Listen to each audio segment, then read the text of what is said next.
It's time we got what we deserved. It's time I got what I deserved. And that juxtaposition, boys and girls, was the whole point. Hey guys, it's MurderofBirds. So I'm pretty sure you guys are watching this video now and thinking, wow, way to show up 2 months late to the party when you saw the Adam short 2 weeks before it went public. Why would you do something like that? I mean, what is wrong with you? And at this point, what can I really say that hasn't already been said in reviews or expressed in reaction videos, right? But screw it, I'm doing it anyway. But why?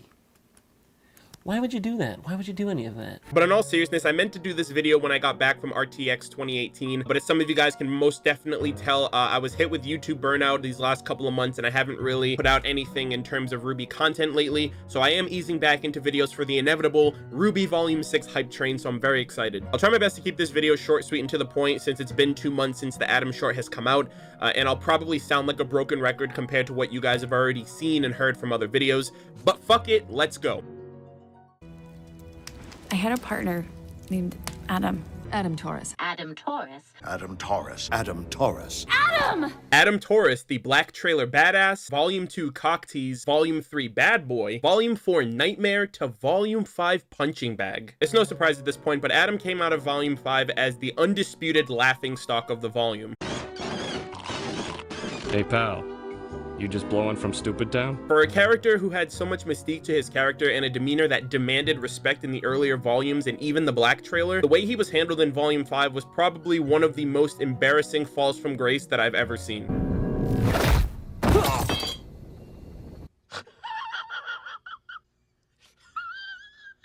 I mean, seriously, Blake basically DK smashed Adam.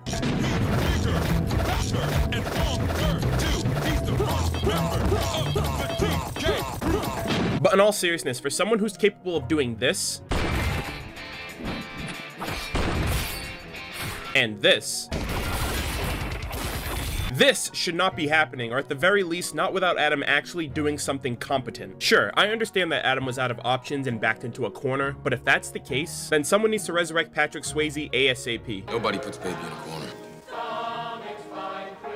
Now, because Adam has become one of the most polarizing topics of conversation going into Volume 6, I think this was a good decision by Rooster Teeth to an extent to dedicate a character short to Adam. And despite it not really giving us any context to the present, it can at the very least reinforce his relevance and future potential in the show. So what do we have here? Some law-abiding citizens meeting under the cloak of night in a soon-to-be dark alleyway. Well, apparently these faunas can't read despite Have nearly perfect sight in the dark. report any suspicious activity to a supervisor. Well, consider your ass is reported.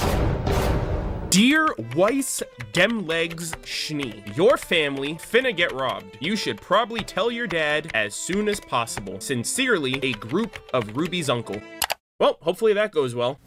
Anyways, Our kind's been beaten, murdered, treated like dogs. get it? Because, you know, this guy's an actual dog faunus. So from this first scene, we can see the White Fang during, let's just say, Beacon wasn't the first time the Fang started shooting up Vale. Your fanatics slaughtered people. their humble beginnings. But this is where we get direct confirmation that Adam was the person that Blake was referring to during Volume 2, Chapter 4, who went on to start the White Fang trend of wearing custom Grim-like masks. Hey, what's with the custom mask? Kinda makes you look like a Grim. The masks are a symbol. Humanity wanted to make monsters out of us, so we chose to don the faces of monsters. Grim masks? That's kinda dark. So was the guy who started it. And while we're on the topic of masks, we come to a question that's on everyone's mind. What's beneath the mask, and why is Rooster Teeth so adamant on teasing us not once, but twice on Adam's face reveal? Is it because Adam has silver eyes, which could play a huge role in Ozpin's plans or Ruby's development? Does he have scars that have rendered him blind, which would then make all of his feats and abilities that much more impressive? Or could he be hiding sorrowful eyes of a labeled monster who feels that humanity will never truly accept him or his people? I never wanted this. I wanted equality. I wanted peace. What you want is impossible! Only time will tell, but no matter what comes of the reveal, I'm really looking forward to seeing Adam's actual face rather than a facade.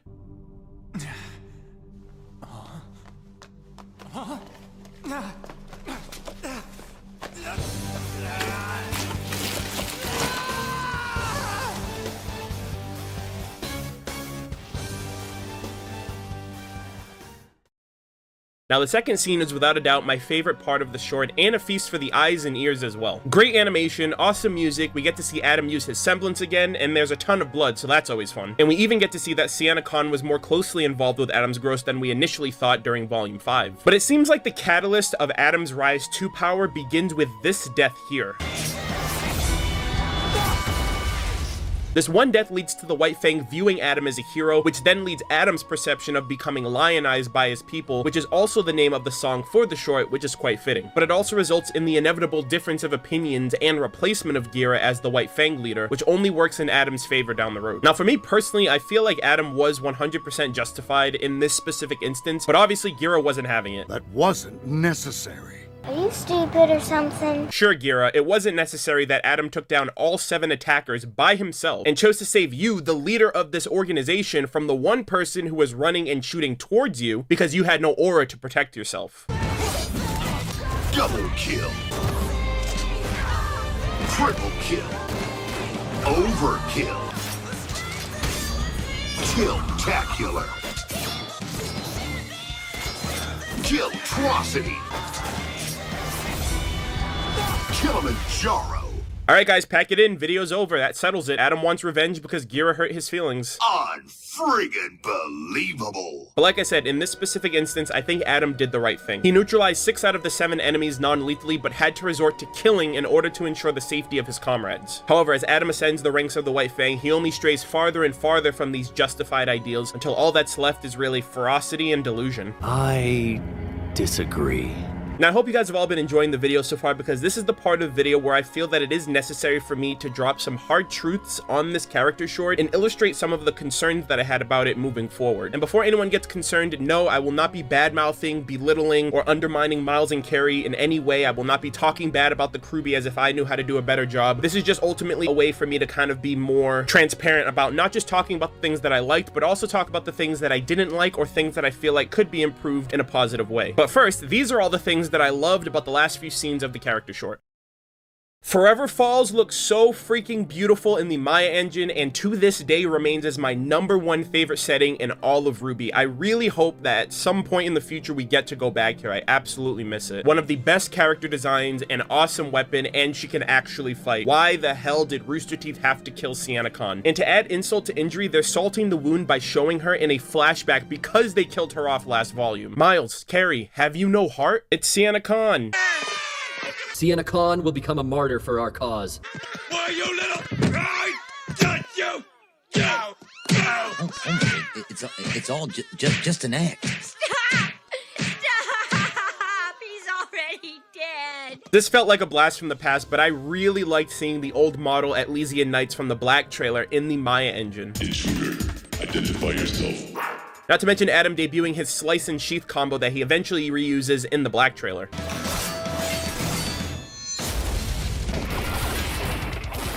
This was the best moment of the entire short.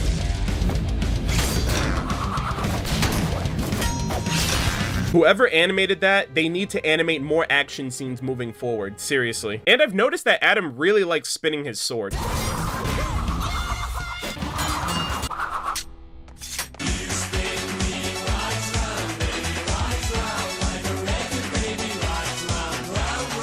Now, rather than sit here and tell you what my issues are with the character short, I'm going to show you them outright and then I'll explain myself. Hey, what's with the custom mask? Kinda makes you look like a Grim. The masks are a symbol. Grim masks. That's kind of dark. So was the guy who started it. Then, 5 years ago, our leader stepped down, and a new one took his place. A new leader with a new way of thinking. I had someone very dear to me change. It wasn't in an instant, it was gradual. Little choices that began to pile up. At first, they were accidents. Blake, I'm sorry. I told you it was an accident. Then it was self-defense. Gira, he saved your life. He's a hero. Before long, even I began to think he was right. Thank you, Blake. It's good to know I've still got you. My grandfather's company has had a target painted across its back for as long as I can remember. If you think I'll just step aside and follow beneath you, you're wrong. Adam, if you continue along this path, you might just find yourself standing beside me at my throne. Don't worry. Nothing will stop us now. Now, despite Miles and Carrie acknowledging the feedback of the community of show, don't tell for the future volumes of the show, I feel a part of this short suffers because of that very practice that's been going on in the show for so long. Literally every scene in this short showed us something that we already were told in previous volumes. And that, in a way, ultimately lessened the impact or significance of the subject matter. Now, I know this character short predates a lot of events, so it's obvious that that's going to be the case, and I know that everyone experiences this show differently, but to me, that would be like if Rooster Teeth told us through exposition that Raven was the Spring Maiden, but also played out everything to happen the exact same way during Volume 5. My sister is the Spring Maiden, and I know where she is. We need to go as soon as possible. 4 to 6 weeks later. Vernal isn't the Spring Maiden. I am! No shit, Sherlock. That's why the second scene was my favorite, because not only was it a feast for the eyes, but we also got to see Adam interacting with Sienna and Gira, which we had never seen or heard of prior to this happening, as well as actually seeing SiennaCon fight competently because, you know, Volume 5, Chapter 2. Congratulations. You played yourself. And my only other gripe with this short is that I feel like they should have shown us a farther moment in the past to Adam's life, rather than a more recent and relevant past within the White Fang. And one question that I really wish was answered during this character short was... Why'd you join the White Fang? Unlike Blake, we know nothing about Adam's past. Does he have a family? Does he have a mother and a father? Does he have actual friends? What was he like as a child? Why does he hate humanity so much? And what was he like before he joined the White Fang? No one cared who I was till I put on the mask. Now, don't get me wrong, I completely understand that those kind of answers are best suited for the actual show, and I know that Miles and Carrie are working to improve the writing when it comes to show, don't tell, so I'm not too upset with this exception, as it's pretty satisfying that we got to see all of these events come to life in some shape or form. But overall, I thought this was a great character short, and despite my harsh thoughts on it, I actually enjoyed what we got. Adam's departure in Volume 5 leaves a lot to be desired for his character moving forward. Humans want nothing to do with him, Faunus want nothing to do with him, he's been dethroned and alone, and at this point I'm wondering if that's a good or a bad thing for his character. Like, is Rooster Teeth gonna go down the Zuko alone route and allow for Adam to do some soul searching on what the right thing to do is, despite the pain and suffering that he's already caused? Or will they follow through with allowing Adam to be consumed by his twisted and deranged ideals to the point of losing himself?